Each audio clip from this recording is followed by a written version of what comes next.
دوستو channel subscribe like اور share فرمائیں، شکریہ۔ شیر آیا، شیر آیا، شیر آیا، شیر آیا، شیر آیا، شیر آیا، شیر آیا۔ کس شیر کی آمد ہے؟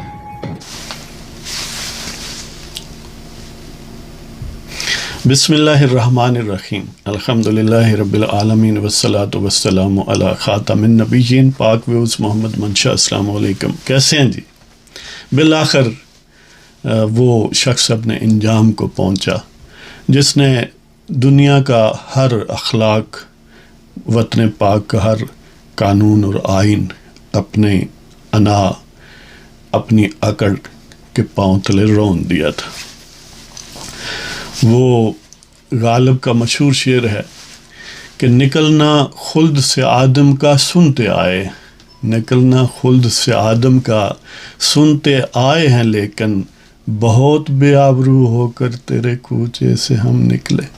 وہ شخص باعزت طریقے سے ڈیموکریٹک ٹریڈیشنز کے حساب سے پارلیمنٹری پروسیجر بغیر اس کو ٹینٹ کیے ایک باوقار طریقے سے بھی جا سکتا تھا۔ جب اسے سینس ہو گیا کہ اس سے اعتماد نہیں رہا اراکین اسمبلی کا تو وہ استعفیٰ دے سکتا تھا، لیکن اس نے بے عزت ہو کر جانا بہتر سمجھا اور بالآخر چلا گیا۔ ظاہر ہے یہ کوئی ایسا تو نہیں ہے کہ کسی محلے کا کسی غریب کا پلاٹ ہے اور وہاں پر کسی طاقتور نے قبضہ کیا ہوا ہے۔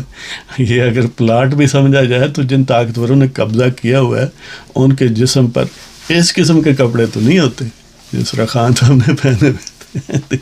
تو بہرحال خان صاحب کا وہ جھوٹا فینا مینا جس کو بڑی محنت سے اور بے دریغ اسٹیٹ کے ایکسپینڈیچر پر اور اسٹیٹ کی وہ ادارے جن کو کام یہ نہیں تھا انہوں نے تراشا اور وہ بالآخر اپنے ہی بوجھ دلے وہ گویا نیست و نابود ہو گیا۔ تو یہ ہے جی وہ جس طرح کہا، ہاں یہاں تک کہ جو آخری پتہ تھا یعنی آرمی چیف کی برطرفی کا وہ بھی کوشش کی گئی کہ خان صاحب نے جب کوئی وے آؤٹ نہیں رہا، یعنی وہ اجلاس بلایا افطاری کے ٹائم پر وقفہ یہ وہ، تو اس وقت بالآخر یعنی ملٹیپل ٹائمز جو آگے ٹو اینڈ فرو، آگے پیچھے اپوزیشن لیڈروں اور حکومت کے اہلکاروں یعنی حکومت کے اب نمائندے ان کی کہا جائے گا، اسپیکر اور ڈپٹی اسپیکر اور ان کے وزراء کے درمیان ملٹیپل مذاکرات ہوئے، لیکن کہیں بھی جو ہی وہاں پر اتفاق ہوتا خان صاحب بٹن دباتے اور وہ اتفاق ختم ہو جاتا۔ پہلے جو متفق ہوتے تھے وہ پھر جاتے۔ تو یہ کہانی جاری رہی۔ بالآخر خان صاحب نے اپنی ترکش میں جو آخری تیر تھا جو مہلک ہو سکتا تھا وہ استعمال کرنے کی کوشش کی، لیکن اٹ واز ٹو لیٹ۔ تو خان صاحب نے کابینہ کا اجلاس بلایا اور پاکستان کے آرمی چیف کو یعنی باجوہ صاحب کو مبینہ طور پر برطرف کرنے کا وہ کابینہ سے گویا منظوری لے لی اور اس کے لیے نوٹیفیکیشن ریڈی ہو گیا۔ نوٹیفیکیشن کا نمبر لگنا تھا، لیکن ظاہر ہے بھنک وہاں بھی پہنچ گئی اور وہ لوگ جو ہیں وہ مستعد ہو گئے، اور ظاہر ہے یہ تو کافی عرصے سے سلسلہ جاری ہے، اب وہ مستعد نہیں ہوں گے تو اور کون ہوگا۔ تو اس دوران وہ وزارت دفاع سے جو نوٹیفیکیشن پر نمبر لگنا تھا خان صاحب کی حکومت کی طرف سے کہ فلاں صاحب جو ہیں وہ برطرف ہیں اور فلاں صاحب جو ہیں ان کو میں تعینات کرتا ہوں، تو وہ نمبر نہیں لگ سکا۔ اگر لگ بھی جاتا تو حفظ ما تقدم کے طور پر ایک پٹیشن ریڈی کر لی گئی تھی جو اسلام آباد ہائی کورٹ میں ایک شخص کو ظاہر ہے وہ پراکسی ہوتے ہیں تو اس کے ذریعے فائل کرنا تھا، لیکن اس میں بھی نوٹیفیکیشن کا نمبر خالی رکھا گیا کہ جو ہی نمبر لگے گا وہ لکھیں گے اور وہاں فائل ہو جائے گی۔ اور رات کو سپریم کورٹ بھی اور ہائی کورٹ بھی، اسلام آباد ہائی کورٹ بھی گویا عملے سمیت ایکٹیو ہو چکے تھے کیونکہ حالات ایسے تھے۔ تو بہرحال وہ نوٹیفیکیشن، وہ تیر جو ہے وہ بیکار گیا، وہ گویا کمان سے نکل ہی نہیں سکا، بس وہ کھینچا ہی رہا۔ جی اور اس دوران خان صاحب تو شاید ایکسپیکٹ کر رہے تھے کہ وہ جو نیا کنگ میکر ہوں گے شاید وہ اپنی آب و تاب کے ساتھ جلوہ پذیر ہوں گے اور وہ گویا فرشی سلام کریں گے خان صاحب کو اور اس عطا پر شکریہ ادا کریں گے. لیکن ہوا یہ کہ کسی اڑن کٹولے میں 2 شخص برآمد ہوئے.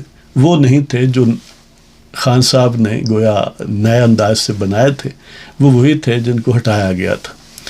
تو وہ فرسٹریٹ ہوگی ساری سلسلہ. اس دوران کوئی 40-45 منٹ خان صاحب سے طاقتور شخصیات جو منہ زور لوگ اب تو منہ زور خان صاحب ہیں وہ نہیں ہیں.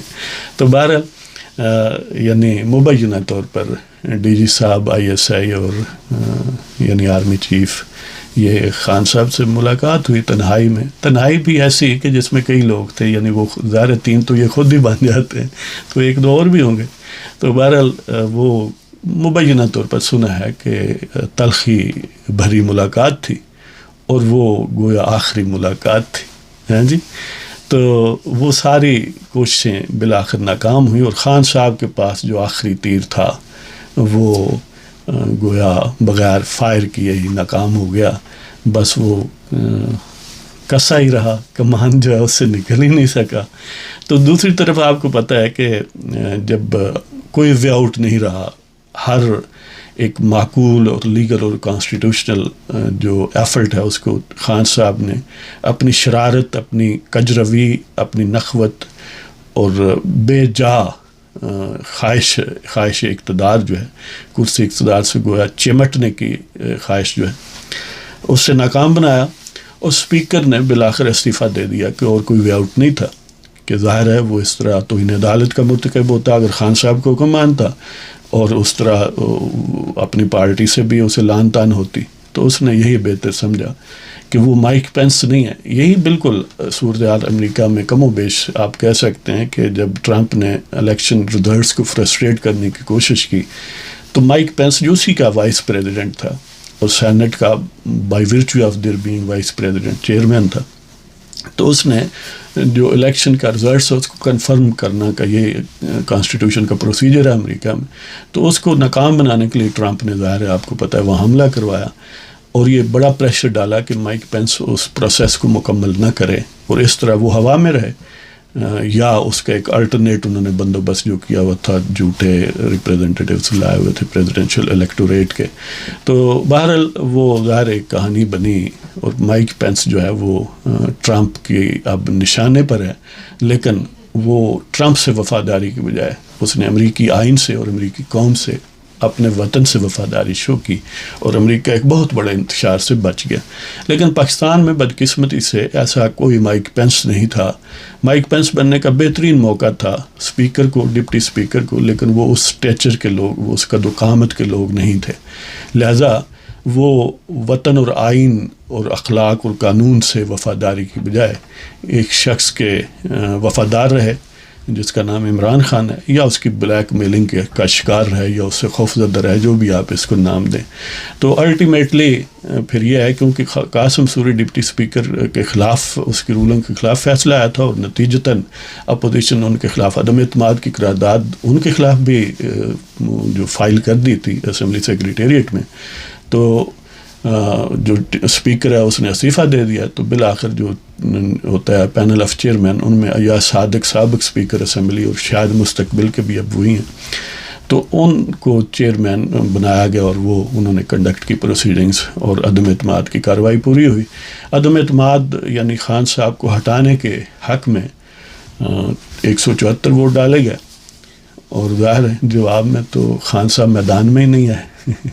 ریحام خان اور اس کی ساتھی خواتین ڈائلاگ مار رہی تھیں, آپ نے دیکھا ہوگا کہ ہاں جی کتنے گیا وہ, اور لاسٹ بال کھیلنے آئی دا بندہ, یعنی میدان میں تو آؤ. آپ کہتے تھے میں لاسٹ بال تک کھیلوں گا, لیکن میدان میں ہی نہیں آئے, بھاگ ہی گئے, کہیں سوئے ہی رہے. سوئے تو نہیں رہے تھے, نوٹیفیکیشن تیار کرتے رہے لیکن وہ بس نہیں ہوا. تو بالآخر وہی ہوا کہ بھرم کھل جائے ظالم تیرے قامت کی درازی کا, اگر اس ترائے پر پیچ و خم کا پیچ و خم نکلے. وہ پھر جو مصنوعی انداز سے پیچ و خم بنا کے زلف میں قد بڑھایا گیا تھا، وہ جب پیچ و خم ختم ہوا تو قد جو اصل تھا وہ وہیں آ گیا. لہذا خان صاحب بالکل ایک بے ربط، کجرو اور نخوت سے بڑے عقل و خرد سے باقاعدہ، جن کو عداوت ہے، اخلاقیات، قانون، آئین جن کے نزدیک کچھ نہیں ہے، تو وہی برآمد ہوئے. تو وہ میر کی زبان میں یوں اٹھے آہ اس گلی سے ہم، یوں اٹھے آہ اس گلی سے ہم، جیسے کوئی جہاں سے اٹھتا ہے، اور عشق ایک میر بھاری پتھر ہے، کب یہ تجھ ناتواں سے اٹھتا ہے. دیکھیں سیاست، یہ دل نوازی، یہ لوگوں کا لیڈر بننا، یہ خان صاحب کے بس کی بات نہیں ہے. اس طرح کے کم ظرف لوگ جو ہیں، یہ ان کے نصیب میں یہ تو اتفاقاً ہو گیا کہ کسی نے بنی بنائی ایک چیز ان کے جھولی میں رکھ دی، لیکن وہ اتنے کم ظرف تھے، اتنے نالائق تھے کہ اس کو بھی سنبھال نہ سکے. تو بہرحال بالآخر اپنے انجام کو پہنچے، اور بڑی رسوائی سے، بڑی ذلت سے، جو انہوں نے خود اپنے ہاتھوں سے کمائی تھی. جو عزت تھی وہ کسی اور نے کما کے دی تھی، لیکن جو رسوائی ہے وہ خان صاحب نے اپنے ہاتھوں سے بڑی محنت کر کے، بڑی ضد سے کمائی تھی. تو بہرحال یہ کہانی ہوئی. اور محسن بھوپالی نے بھی شاید اسی لیے کہا تھا، اور یہ باجوے اور اس ٹائپ کے مستقبل کے باجووں کو بھی سامنے رکھنا چاہیے کہ جاہل کو اگر جہل کا انعام دیا جائے، اس حادثہ وقت کو کیا نام دیا جائے. میں خانے کی توہین ہے، رندوں کی ہتک ہے، کم ظرف کے ہاتھوں میں اگر جام دیا جائے. تو کم ظرفوں کے ہاتھوں میں، یا کسی بندر کے ہاتھ میں اس طرح آ جائے جی، یا ماچس آ جائے، تو اس کا یہ انجام ہوتا ہے کہ پاکستان کے 10-12 سال پروپیگنڈے کی نظر کر دیے گئے اور ایک جھوٹ کو سچ بنانے میں لگا دیے گئے. پھر 4 سال، پونے 4 سال اس جھوٹ کی ماتحتی میں ملک کو دے دیا گیا، جنہوں نے پاکستان کے ہر شعبے کو اس کا تیا پانچا کر دیا. تو بہرحال یہ صورتحال تھی. اس پروگرام کے بعد ایک اور نظم ہے جو میری ہے، وہ آپ کی خدمت میں اسی سیاق و سباق میں پیش کروں گا. وہ ضرور سنیے گا، نہیں سنیں گے تو ہم خان صاحب کو دوبارہ لے آئیں گے. تو بہرحال سب لوگوں کو، سب اہل پاکستان کو آئین کی بحالی اور پراپر یعنی ایک ڈیموکریٹک جو پروسیس ہے، جو بڑی مسائی کے بعد ان پلیس ہوا ہے، جس پر ظاہر ہے ڈاکہ پہلے بھی ڈلا تھا، ایک اور ڈاکو نے ڈالنے کی کوشش کی تو ناکام ہوئی. بہرحال سب اہل وطن کو مبارک ہو. اللہ تعالیٰ رمضان کی مبارکوں میں اور اضافہ کرے، رمضان کی برکتوں میں آپ ہماری قسمت میں، ہماری توفیق میں اضافہ کرے. اور یہ بھی خوشی ہے گویا رمضان میں آئی ہے. تو اب اجازت دیں جناب، خدا حافظ.